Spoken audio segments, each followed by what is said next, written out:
Hello বন্ধুরা, তো কাল রাত্রে অনেকবার চেষ্টা করেও আমরা মাদ্রাসার এসএলএসটির অ্যাডমিট কার্ড ডাউনলোড করতে পারিনি। তো আজকে দেখা যাক সকালবেলা কী হয়। হ্যালো বন্ধুরা, তো চলুন মাদ্রাসা সার্ভিস কমিশনের যে অ্যাডমিট কার্ড 7 এসএলএসটি সেটা ডাউনলোড করা যাক। প্রথমে আপনারা ওয়েবসাইটে আসবেন WBMSC, সেখানে দেখুন লেখা আছে যে ডাউনলোড অ্যাডমিট কার্ড। ওখানে ক্লিক করলে একটা নতুন উইন্ডোজ খুলবে। একটু নেটের প্রবলেম হচ্ছে।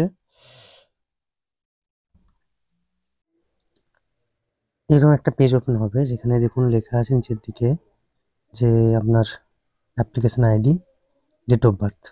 তো এখানেতে সার্ভারের প্রবলেম হচ্ছে। অ্যাপ্লিকেশন আইডি এবং ডেট অফ বার্থ দেওয়ার পরেতে আপনাদের যে অ্যাডমিট কার্ডটি সেটি হয়ে যাবে। আমার চিনসুরায় সিট পড়েছে, যদি কেউ চিনসুরায় থাকেন অবশ্যই জানাবেন।